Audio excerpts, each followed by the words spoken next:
Hello and welcome to the 36th edition of Half Hour, a podcast starring me, John Paulo Giudice, as your host. In today's episode, I will discuss the challenges of building relations from the perspective of a small Latin American country with Roberto Bartuš. Thank you very much for coming on the show. I really appreciate it. Thanks for inviting. So, what would you say your kind of, I guess, educational background or like work experience might be? And maybe not this field, but I'll let you introduce it for yourself. But Mr. Bartuš here works for the Ecuadorian consulate. It's the honorary consulate, which is sort of more like a personal appointment than an institutional like consulate as such, because there's only one person in the office, which is me. So it's a honorary position, which means that I am doing my work for free. That is the concept of the honorary consul. I don't get any money from the government or anything. So it's a position that you, with your own resources, have to provide to build up sort of relations. So regarding to your questions. I'm actually a businessman originally from Ecuador. Mm-hmm. I used to have a small pharmaceutical company over there, and over the time I always had like the dream, or it was my goal to do what my ancestors were doing before me. So it starts. It's a kind of a long story that started with my grandfather, Mm-hmm. who was from Czech origin. He lived in Ecuador, and he actually started the relations between Czechoslovakia in that time and Ecuador. Oh, wow. For me, it was always my dream, as I said, to come back to this, even though it's a really big challenge to even be close for what he had achieved in the past. For me, they are completely different times. He lived in a time where there was a war. That was the reason actually why he didn't manage to come back to Europe. He played a role also saving many lives of Jewish or Czechs original people that needed to get out of Europe in that time, and Mm-hmm. he helped those people to integrate in the Ecuadorian society. So of course it is very difficult to compare with that, but as you can see, I have it already in my genes, the relations between Ecuador and the Czech Republic, which before was Czechoslovakia. So this is the main reasons why I tried to become a honorary consulate, and it was realized in 2020. I think that's a really interesting story, and I think it serves to inspire a lot of people that might be listening to this someday. I guess you really do have it in your blood, like your grandfather really helped out, during this time, and I guess one of my follow-up questions might be, what were relations, maybe from what he told you or what maybe you've studied, but what were relations like, even back then? Like do you know what year like it officially began?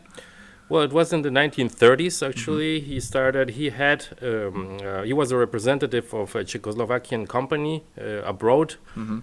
Czechoslovakia was a very developed country, but in the 20s and the 30s of the 20th century. Mm-hmm. So they were really promoting the exports of the Czechoslovakian industry in that time. So he was one of those representatives, and he was really very smart guy in that sense that he was able to build relations on a high level. Mm-hmm. So he was able to go to the very top instances of the Ecuadorian society. He became friends with presidents over there in Ecuador. Also, thanks that he married a woman that was the daughter of somebody important there. So, of course, this matched together with his activity. But I mean, this exactly will answer a little bit your question, because I think that relation starts with economic relations, in my opinion. So building up relations between companies, between commerce, trade, international trade. I think this is the basics to start even relating between countries. Then it starts smoothly to apply also to other fields like culture and with the help of the governments. But I think the first step should be exactly trade, and that's what he was doing, like developing trade ties between Ecuador and Czechoslovakia at that time. I mean, I'm sure he mentioned after World War II, the obvious challenges with the divided Europe and the Iron Curtain. I know Ecuador was not basically was not, part of the Western Alliance or the Warsaw Pact, but I'm sure that this had maybe some change in the relations, like maybe this new government that came in was a little more pursuing a different direction diplomatically. Yeah, well, Ecuador has been, and it's even today still like a very unstable politically country. So that means that the governments, they can switch easily from extreme left to extreme right tendency, and the relations between Czechoslovakia and Ecuador reflect exactly this. So when there was a government that was, let's say, a little bit on the leftist side, then there was the time that Czechoslovakia, which was a communist country, as you said, became closer a little bit. The relations started to develop a little bit. But once this was over, because all of a sudden that could be over, and it happened in Ecuador very often, so also the relations were cut at the same time. So it could be very bipolar in a way. Exactly. Okay. And my grandfather, actually, I think he was more an apolitical person, so he really was focused in having those trade relations wherever whoever was on power at that time. But still, it had an influence because if there was no support from the governments, it was more difficult, of course, to realize those relations, and especially in those times. Now we have internet, now everything's more connected. But in that time, it was quite difficult, I must say. It was a big challenge. So to kind of like fast forward to today, would you say that the economic ties between Ecuador and the Czech Republic have kind of grown? Or they've maybe kind of, maintained a similar level over history? I think actually, unfortunately, they have been stagnated because many factors. I think, of course, one of the main events was the end of the Cold War, which meant that after a year, Czechoslovakia was divided into two countries, and there was. On that time, actually, there was an embassy of Czechoslovakia in Ecuador, and there was an Ecuadorian embassy in Czechoslovakia. I actually my father was also a diplomat, and he worked for some time in the embassy of Ecuador in Czechoslovakia. I was born in Prague because of that, casually. But then, of course, because of, I think, budget, maybe, or probably there was no chance to keep two embassies, one in Slovakia, one in Czech Republic, and also for Czechoslovakia it was probably at that time very difficult to keep many embassies in the world open. So from that moment, I think it stagnated. The relations stagnated a little bit. Czech Republic needed to basically renew completely its vision and for the future, where to develop, and it took only time now that Ecuador decided to open a honorary consulate in the Czech Republic. So it's many years afterwards. The Czechs actually were a little bit faster. There are two honorary consulates, one in the capital in Quito, and one in Guayaquil. Oh, okay. I know that Ecuador is a country that sits on the equator pretty much. And I know that, the side of South America it's on, it is pretty, far from Europe itself. I don't know how long a flight would take to Ecuador. Well, all in total, it's about 20 hours if you have a waiting out, because there's of course no direct flight to Prague, so you have to either connect with Amsterdam or Madrid, which is the easiest way. I think it's 12 hours from Quito to Amsterdam or so, or Quito to Madrid. So it's quite boring flight. Yeah, it's like I don't like it personally. It's a jet lag. Yeah, long flights are tough. Yes, definitely.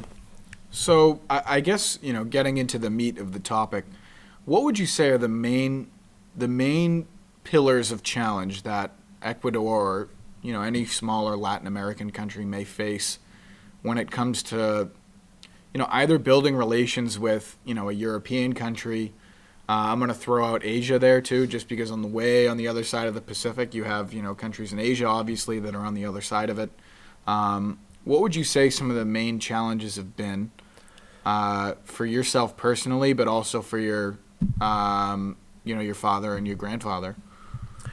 Yeah, for me personally, I think, like as I said, the times have changed a little bit, but I think we haven't really, main things haven't really changed in the sense that there's still not enough support, I think, from the Ecuadorian side to build up those relations. I think that individually it's very hard to build something if you don't have either a lot of resources, money, to develop something, or if you don't have the support of the government. There's a lot of prejudice, I think, also behind that. So I think one of the biggest challenges to convince actually the authorities that there is a big potential also in smaller countries in Europe, like the Czech Republic, because usually what the authorities do is they focus on the main markets. They focus on China now. Before they were focusing on the European Union and the United States, but they do not really. They're a little bit afraid of countries like Czech Republic because of it's a completely different language that they know, a little bit different culture. I think they are kind of stuck in the time that this was still behind the wall. The big challenge is actually to show that this is not a big difference between Western Europe already, that the differences are already getting small, and that there are great opportunities of doing business and to build up ties. And this is a little bit my function now, to try to convince the authorities that there is something more here. The other thing is also that Ecuador and Czech Republic are both very small countries, relatively speaking. So in this sense, we have something in common, right? So we could actually benefit a little bit more than if Ecuador would just focus on relations with the big countries. You're going to still be viewed as a very small country without any importance if you just attack those countries. Mm-hmm. But if you maybe start a dialogue with countries similar like you, I think actually there would be better opportunities for building up the ties. Well, that's my vision. It's of course a big challenge. It's going to take a lot of time, and maybe I will not be the only one trying to do that or to finish up this work, because it's really complex. Mm-hmm. No, it definitely seems that way. From what I've gathered, of course, over my courses here too, is that when countries are smaller, it's harder for them to kind of send out these diplomatic missions and to kind of build up the relations there, especially if businesses have not been, interacting too much. From what I understand, or from what I'm thinking, I correct me if I'm wrong, obviously, I would assume that Ecuador has the most ties with countries in its neighborhood, because of the shared businesses there. But I'm not too sure, what the even the economic kind of output and input Ecuador gets from the world and what it also puts out to the world. I know that tourism is sort of big there with the Galapagos Islands, but from there, I'm not really too sure. Well, Ecuador is like many Latin American countries, specialized in raw materials. So the main export product is still being oil. Okay. And if you take oil away, so we are the biggest exporter of bananas in the world. We do export a lot of shrimps. We have a very good quality shrimps. We have probably one of the best roses in the world. There's a big also cacao and chocolate industry now developing very well. So, but it's narrowed down in the end to very few products still, and this is also one of the big challenges for Ecuador to a little bit to diversify the offer that we have. On the other hand, Ecuador imports like finished goods, like industrialized technological products from the rest of the world. And actually, the main business partners are the United States and the European Union, and I think that now it's starting to head a little bit also to Asia, to China. Ecuador signed recently free trade agreement with China, so it's heading on that side. And actually, the trade between with the neighbors is actually secondary. It is, I think, logical because the neighbors are also focusing in similar product as Ecuador, so we're not going to trade bananas between each other. Actually, we need to take the banana somewhere to the developed world to bring the technology from the developed world to Ecuador. So that's how a little bit it works, and that's why the integration is really very difficult within Latin America. There is behind the rhetoric of being united Latin American countries to make a counterweight to the big alliance in the world. I think is just a little bit of political rhetoric more than a real situation. I know that from my courses we learned about the Mercosur kind of trade agreement there and how it's developing, but of course it's not really where it could be. And from what you just told me, it seems like Ecuador is going to be more focused on kind of like how can we improve our situation, domestically, rather than kind of, really building up these ties with our neighbors first. It makes sense from a a free trade point of view, and from the competencies of nations and what they're able to kind of produce, and also for their people as well.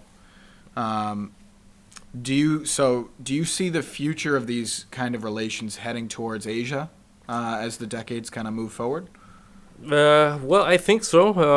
I think there are huge markets in Asia for us, so there is a big chance. So even if you get like a small percentage of purchasing of a market like China, for us would represent really huge, right? So that's what actually the authorities probably are looking like in this, like just facts, and of course this is going to be better than trying to get into small market like the Czech Republic. But on the other hand, building tie with regimes that have different values, which now I think is also a very hot topic at the moment with the war in Ukraine. I think that trade cannot be seen only as pure trade. You must build relations with countries or with cultures that are I think closer to you.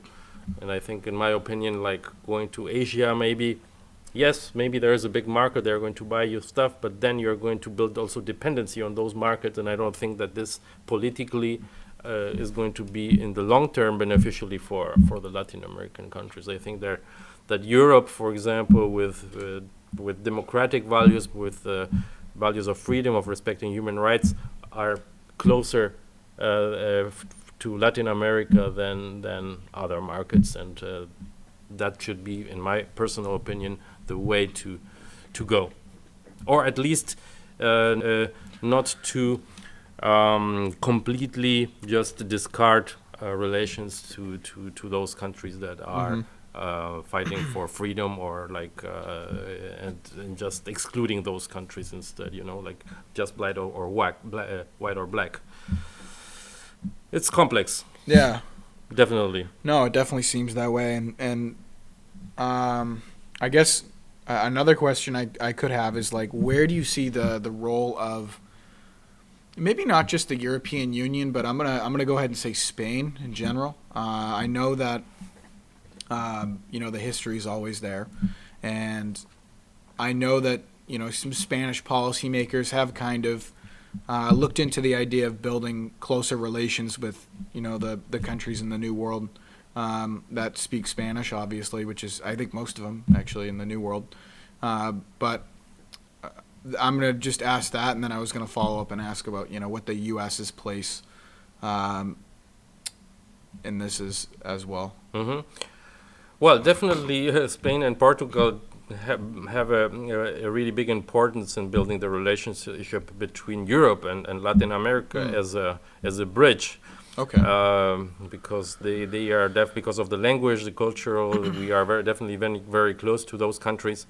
So this is actually the opportunity that we have approaching those countries. But also there is the problem that maybe the Latin American countries have just developed their relations up to Spain.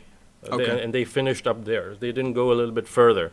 Because it's easy, right? It's easy to do business with a company that is going to speak your own language, that maybe has the same culture or the same way to do business than you have. So it's kind of the easiest way. I think that the challenge would be to go a little bit further than Spain. But Spain and Portugal do play a role for helping actually the Latin American countries to get closer also to the rest of the market. They're like the connection in a way. I think so. Even yes. geographically too. I mean, they're kind of in that direction, I suppose. Not that matters so much, but it is an important aspect. So, do you think it's up to these new world countries, including Ecuador, to kind of lobby Spain for support in this like kind of European trade architecture? Yes, that's what they have been doing historically. Definitely, like I think because of what I said before, or like the connection, the closeness is definitely helped in the past to have that connection with Europe. But as I said, also unfortunately, the Latin American countries do have a lot of instability in their governments. So in the moment that they switch a little bit to a different ideology, whatever was built before in the past 10 years is going back to level zero, basically. So it's a loss of time, and then you have to start again from the very beginning. Like I will tell you one example. For example, Colombia and Peru do have now a free visa regime to enter the European Union because they signed a free trade agreement with the European Union. Like I think it's already 10 years ago, if I remember well. And Ecuador did not participate because exactly on that time there was a government that was a little bit on the other side, and Ecuador lost time basically. And until today, Ecuadorians do not have a free visa regime to Europe, and it's really ridiculous because most of the Latin American countries have a free visa regime to the European Union, and we don't. So that would be kind of like a new step, or the next obvious step that Ecuador relations can take with the European Union. I think so. I think this is like already going on for years. But as I said, like we have now a very unstable period actually in Ecuador because there was the Ecuadorian constitution admits the possibility that the government can dissolve the Congress and then immediately to call for elections. And that's what the president did right now. So there is no Congress, there is no parliament at the moment for the next 6 months. There's only a president. I see. And Okay. he has called for elections, and there's a right-wing government at the moment. So I think personally that this is going to change after the elections because the popularity of the actual government is pretty low. Okay, I see. So this again puts in danger all the work that all the authorities that have been trying to build up with Europe, because we don't know what the next government is going to do about this, specifically if they are actually interested in setting up like a free visa regime for Ecuadorians for the European Union. Let's see. So I would gather from this that some of the main challenges can include like just the sheer size of the country, being smaller, but also the kind of I don't want to say bipolar. I don't like that word, but I'm trying to find a word to describe the kind of like back and forth. So these two things are probably pretty huge. Do you think that it would kind of behoove Ecuador to kind of talk with its neighbors, that being, Colombia and Peru, to kind of, I don't know, assist it with this process? I don't know what the regional kind of attitudes are, between these countries. Well, as long as there is a common ideology between the governments, again, then it's easier. Okay. The moment that you have opposite ideology of the heads of the government, then their relations are stagnated, and that's what is happening at the moment. And now, at this exact moment, Latin America has more left-wing governments than right-wing governments, but Ecuador is one of the few that has a right-wing government. I see. But there is a big chance, actually, that there's going to be now a left-wing government in the next elections in 6 months.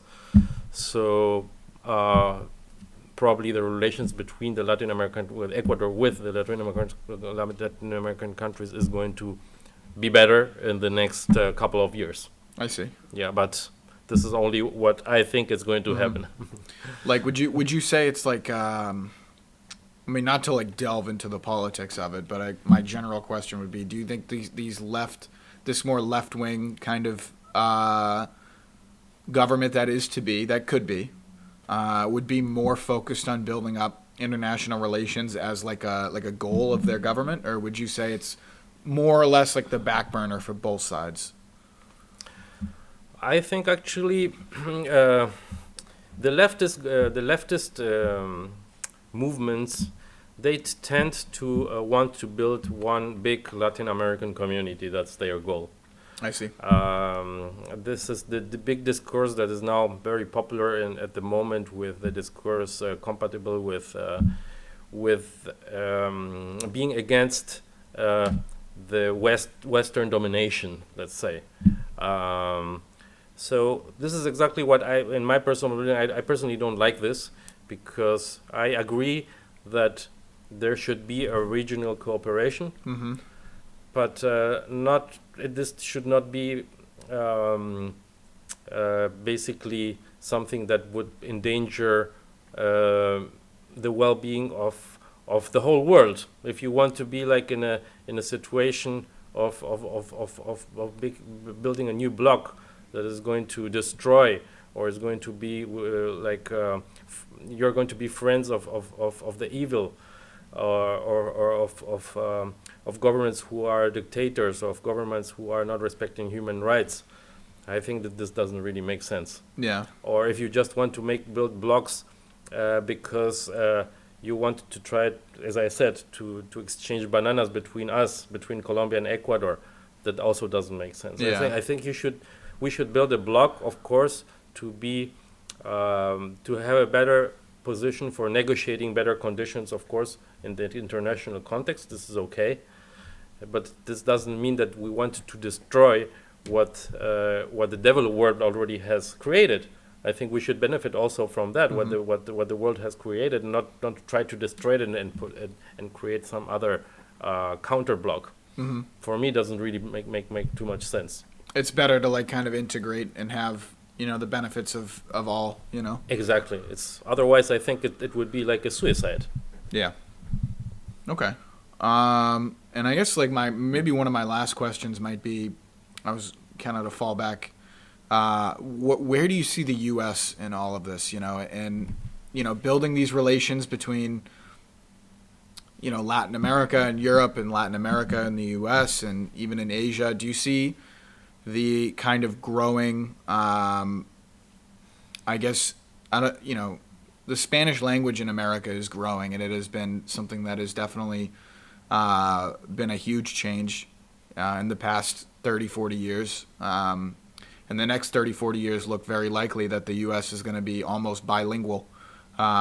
So do you see this change to Ecuador's kind of benefit for helping build relations, like using the U.S. as like a partner to do it, as a vehicle? Or would it be maybe not in the best interest? Well, I actually think well there are different there are different factors that are playing now an important role in the relationship between the States and Latin America. I think first of all that United States lost a little bit its opportunity to build strong relations with Latin America. A little bit did mistakes in the past probably. Yeah, of course. Yeah. And because of trying to solve those mistakes in the past, they kind of retired of trying to influence or to have an influence in the region. And the consequences of that is that other other nations in the world or other powers in the world are trying to conquer, let's say, those spaces that were left behind by the United States, and this is what is happening at the moment. There are a lot of Russian supporters in Latin America. There are a lot of people who are supporting now relations with China, and this is the part of the guilt is actually from the United States. But I understand that as well because the United States is a superpower, right? Still. And it has now its own problems, I think, and Of course, it has also a big, huge internal problems, and it's difficult to try to keep up in the long term those relationships or that influence that was in the past and not anymore. On the other hand, I think that a social system like the United States is also not very beneficial for Latin American countries where you have huge difference between poor and rich. I think more an European way of living, I think, is again more closer to Latin America than the United States, because I think that a system like the United States, like the American dream and everything, what is behind that, no social security, basically. I think that it's too dangerous for the Latin American society. I think the challenge would be actually for Latin American countries to build up more, to look more to a developed world which bring benefits to Latin America. And I see it more as Europe than to the United States itself. But it doesn't mean that Latin America should not try to keep up like economic relationships with the United States and benefit from technology and everything, which of course we need to benefit from as well. Okay. Yeah, I mean I think we're reaching kind of the end here. I don't know if you have anything else you want to mention before. I wanted actually to mention it in the very beginning, and then I forgot. Is that whatever I expressed here in this interview are my personal views. They do not represent any institutional views from the government of Ecuador. As I said, the honorary consulate is not actually paid, so that also is a big relief for me, because if I would be paid by the Ecuadorian government, then I would be double as much responsible for whatever I am saying. But since I am a honorary consul, so I think that I just am contributing with my experience, with my opinion to academy a little bit, and to a university, which I also like. Well, I can say I'm tremendously humbled to have you on the show, and I think it was really great. And of course, these are his thoughts. This is not, on the payroll of the government, so don't jump down his throat, whoever's watching this in the future. But really, I want to say thank you so much for coming on the show. I really appreciate it. Thank you for inviting. Very constructive, and I feel like I learned a lot today, and I'm sure the audience feels the same way. And you're really living that legacy, So thank you. Thank you cheers. for inviting. All right. Good luck. Bye, guys. Thank you. Check out 37 when it comes out. Peace.